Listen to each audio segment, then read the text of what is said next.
Salut, c'est Vince, j'espère que tu vas bien.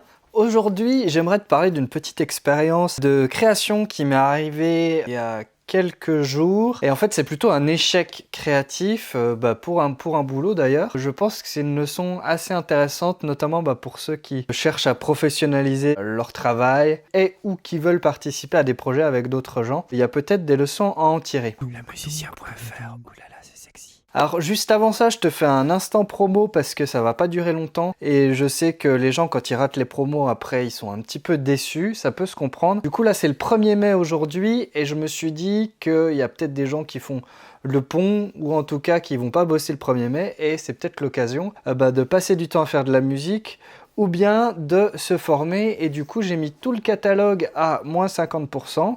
C'est très facile, il suffit juste de rentrer le code 1er mai 2019. Ça dure 24 heures uniquement, tu as un petit champ à remplir au moment de passer ta commande et ça met tous les cours à moins 50%, ni plus ni moins. Donc si tu es intéressé pour prendre un cours, pour compléter ta collection, on va dire, de formation, voilà, pour te former, pour améliorer tes titres, intégrer de nouveaux outils, dans ta boîte de compositeurs, de producteurs, c'est peut-être le bon moment pour le faire. Voilà, je fais des promos de temps en temps, pas toujours, voilà, là il y en a une, c'est le moment. Fin de l'instant promo. Alors, en gros, j'ai été contacté par une amie qui a fait énormément de radio et qui a fait pas mal de reportages, de trucs comme ça à France Culture. Tu vois l'importance de couper ses notifications, on en a déjà parlé. Hop. Cette amie se lance un peu dans la création de podcasts. Alors elle le fait, elle, sous un format très radiophonique, parce que c'est ce qu'elle connaît. C'est plutôt chouette d'ailleurs. Toujours est-il que voilà, elle se lance dans cette aventure.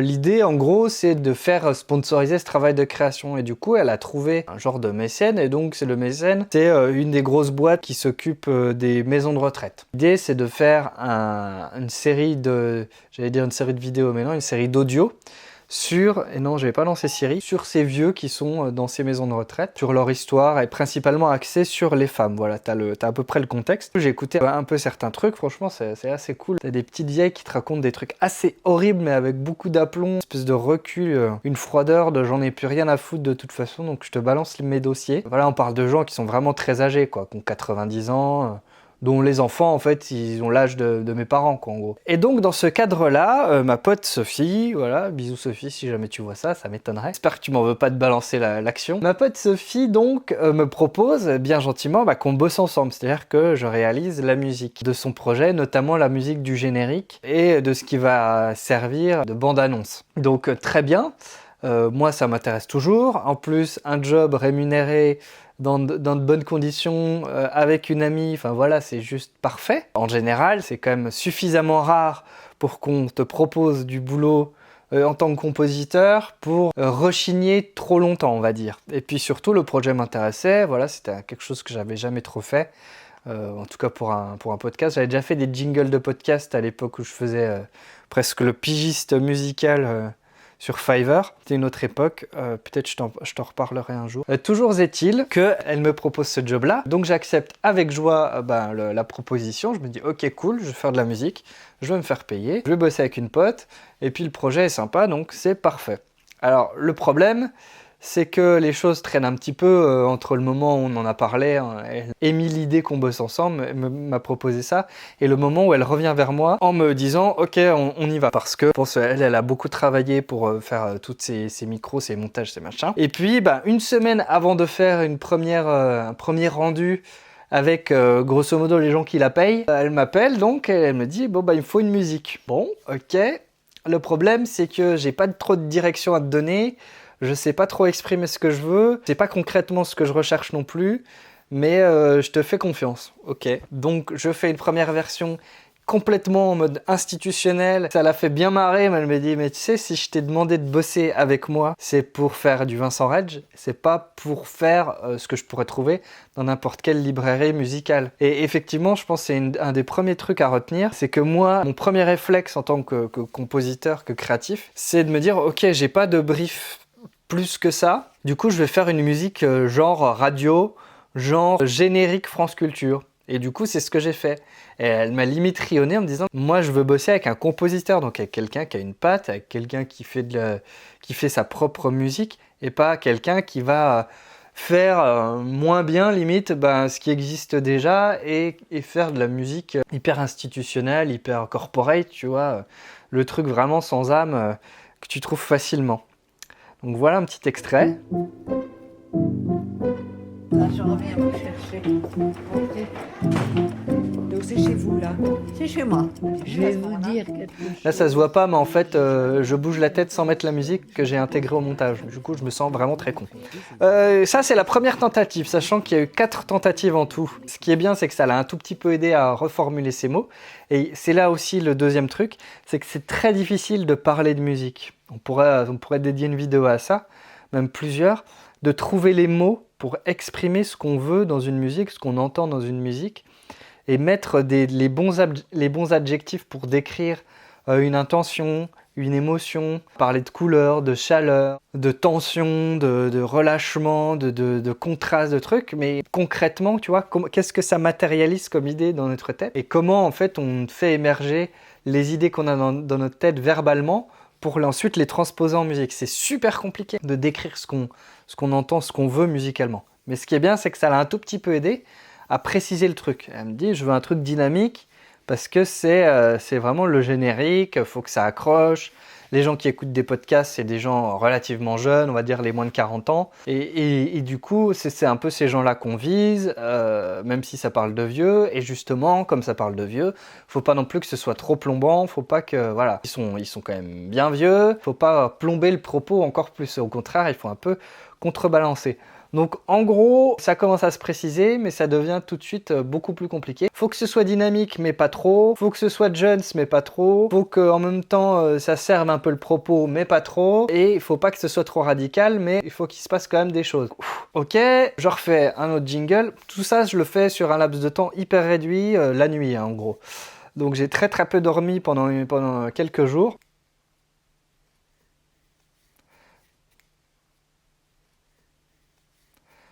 Voilà. Et à chaque fois, la musique dure à peu près 3 minutes parce qu'il y a tout un texte qui présente en gros le projet, qui annonce en gros ce qu'on va écouter, etc., et ce qu'on va découvrir.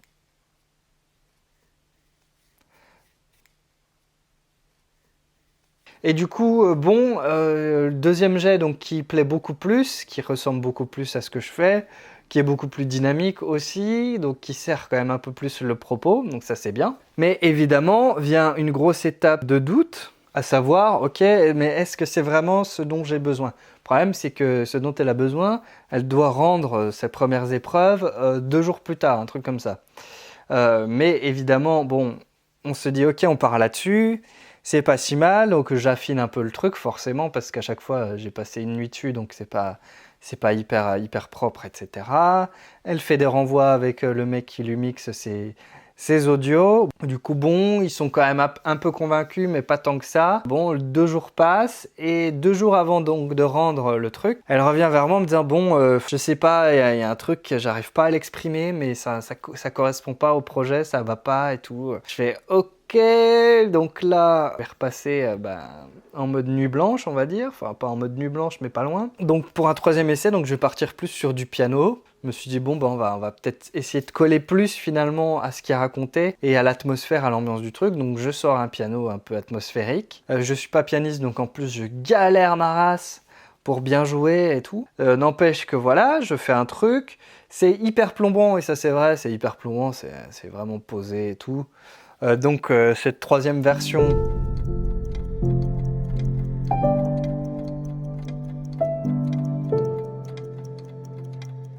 ne va pas du tout. Je me suis dit autant y aller, tu vois, autant prendre un virage à 180 degrés. Après le truc un peu funky, disco comme elle disait, et un peu joyeux, on va faire un truc beaucoup plus sortez les mouchoirs. Mais évidemment ça va pas parce que les petits vieux ils sont déjà vieux, donc là c'est vraiment pendez-vous quoi. Bon ok, fair enough, ça se comprend. Du coup ce qu'on fait, c'est que je recommence encore une fois. Je fais un truc un peu plus entre les deux. C'est-à-dire que j'utilise toujours le piano, toujours un peu ce même mode de jeu, mais plus en mode positif, en mode un peu film français des années 90, moi j'avais La gloire de mon père un peu en tête. En version cheapos, hein, parce que évidemment tu penses bien qu'en quelques heures le soir, je vais pas faire un truc de ouf. Mais l'idée c'était vraiment de poser la bonne ambiance et de trouver la bonne ambiance en fait. Et du coup, moi je suis assez content du truc, je trouve que ça sert assez bien le propos, ça colle bien aux paroles, c'est un peu nostalgique mais en même temps c'est quand même assez lumineux. Donc voilà un extrait.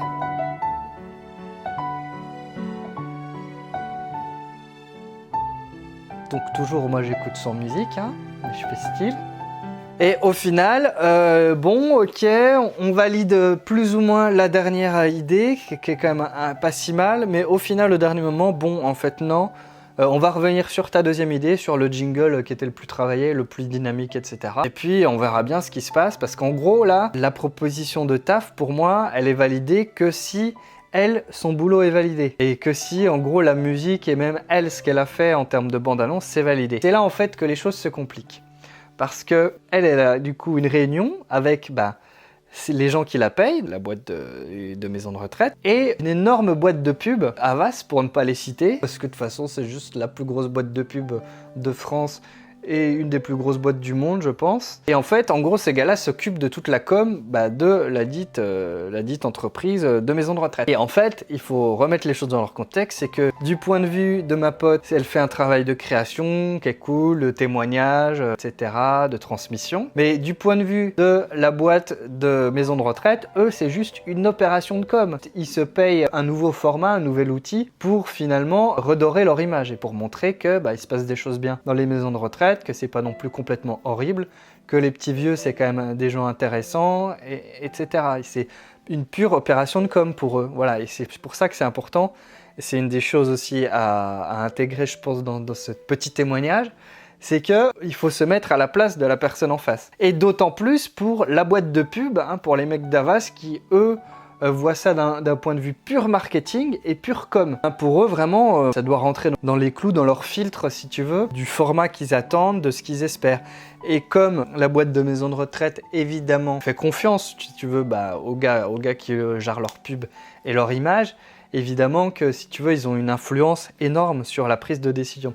Du coup, pour la faire courte, en gros, rien ne va. La musique, ils trouvent que c'est de la musique d'ascenseur, ce que j'ai fait. Sympa.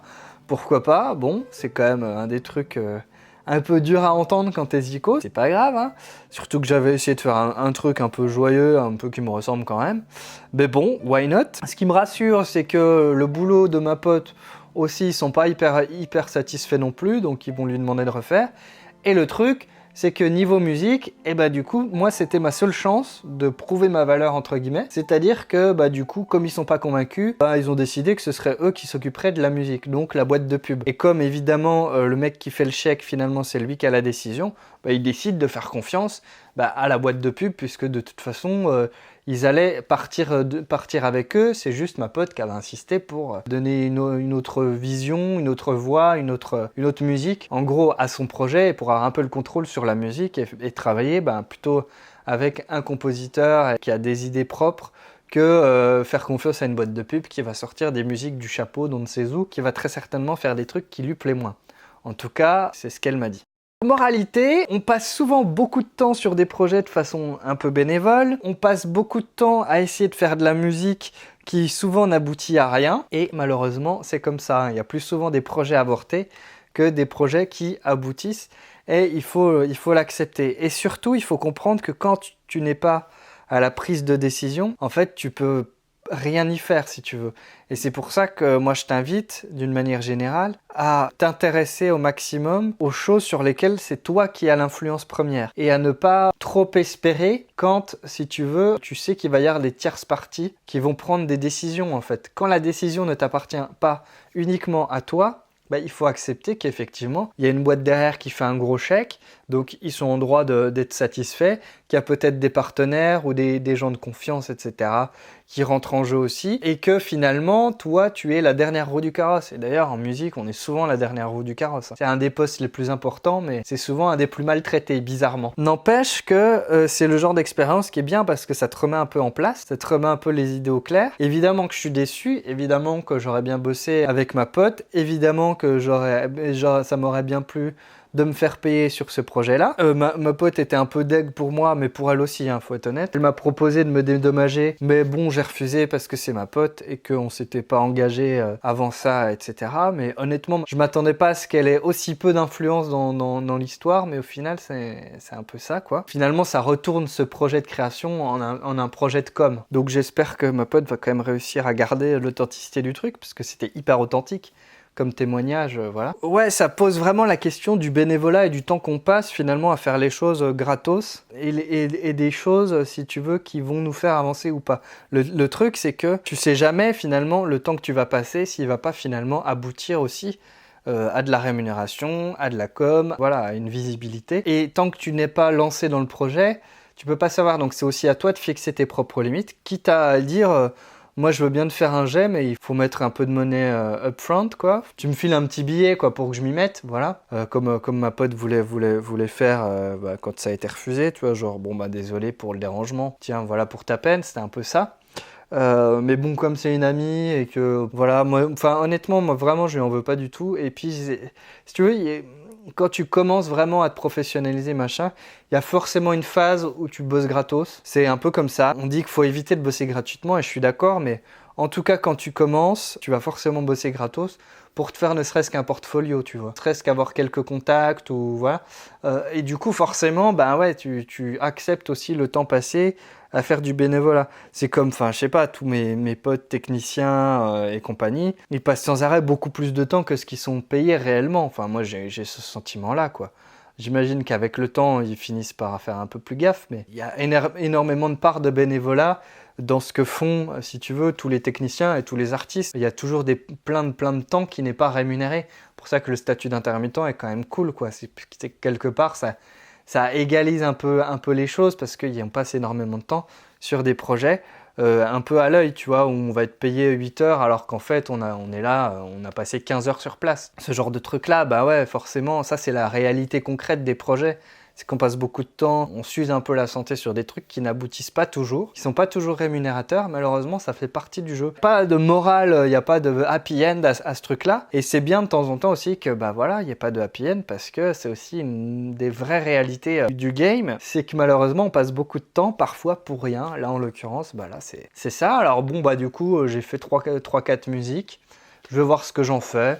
Si je les partage, si je les finis, si elles finissent elles aussi dans le disque dur oublié. Mais encore une fois, une bonne leçon d'humilité. La prochaine fois, j'essaierai de bosser un peu plus de jours parce que ça m'a un peu fatigué quand même cette session. Et puis surtout, ne pas oublier que finalement, on n'est pas décisionnaire, on n'est pas toujours décisionnaire. Et c'est vraiment le truc sur lequel je voudrais terminer. C'est que quand on a envie de prendre son destin en main, ben, il faut accepter que, il va forcément y avoir des prises de décision extérieures, que ce soit si tu veux te faire signer en label, si tu veux te faire signer en édition, si tu veux faire de la synchro, si tu veux trouver un manager, si tu veux trouver un tourneur, ok ? Et si toi ensuite dans tes démarches directement, si tu veux vendre ta musique, si tu veux trouver des dates de concert, le jour même de jouer, voilà, à chaque fois il va y avoir des gens autour de toi qui gravitent, que tu connais ou que tu connais pas, des professionnels ou non, mais qui vont avoir une influence, un mot à dire dans la prise de décision ou dans le déroulement de ce qu'il y a à faire. Que ce soit le concert avec, je sais pas, des bénévoles, ou un technicien, ou bien un programmateur, un truc, c'est des personnes extérieures à toi, qui ne te connaissent pas forcément, qui ne te font pas forcément confiance, qui n'ont aucune raison de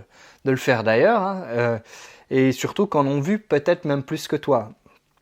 Et donc c'est à toi d'accepter aussi de te remettre un petit peu toi-même à ta place et en tout cas de remettre les choses dans leur contexte, à savoir, bon bah ok, je suis pas Dieu le Père et même si ce que je fais, moi je trouve que c'est bien, peut-être que ça correspond pas à leurs critères, que c'est pas le bon moment, qu'il n'y a pas le bon budget, que c'est trop tôt, c'est trop tard, que ils ont déjà signé quelqu'un ou qu'ils ont déjà programmé quelqu'un, bref, il y a un millier de raisons pour lesquelles les choses ne se font pas à un moment donné. Là c'est un exemple un peu concret je trouve. Et c'est pour ça que je voulais le partager avec toi. Voilà, j'espère que je vais pas foutre ma pote dans la merde en partageant cette histoire-là. Voilà, c'est juste mon histoire de mon point de vue. Moi, j'en veux à personne, j'en veux pas à elle, j'en veux pas aux gens qui prennent la décision et tout, parce que chacun, voilà, ils ont leurs intérêts, quoi. eux ils font le chèque, donc forcément ils attendent aussi un retour sur investissement. Même s'ils ont peut-être vendu le truc comme ça en mode un peu mécène, derrière il y a quand même une opération de com quoi. C'est normal, faut comprendre aussi ça, faut comprendre le point de vue des personnes qui lâchent le billet aussi, parce que on dit souvent que le client a toujours raison. Je suis pas forcément d'accord, mais en tout cas le client a son mot à dire, ça c'est évident. Voilà. Et en parlant de client, si jamais t'es pas encore client, je te rappelle que tu peux profiter de la promo du 1er mai, donc avec le code 1er mai 2019. Tu as le lien dans la description, ça dure que 24 heures, j'ai programmé le truc, donc dépêche-toi d'en profiter. Sinon tu pourras pas, c'est tout simplement. Voilà, j'espère que cette petite histoire t'aura été utile, t'aura inspiré. Voilà, n'hésite pas à me dire ce que tu en penses dans les commentaires. Et n'oublie pas le petit pouce, l'abonnement, la petite cloche. Et puis à partager cette vidéo, pourquoi pas.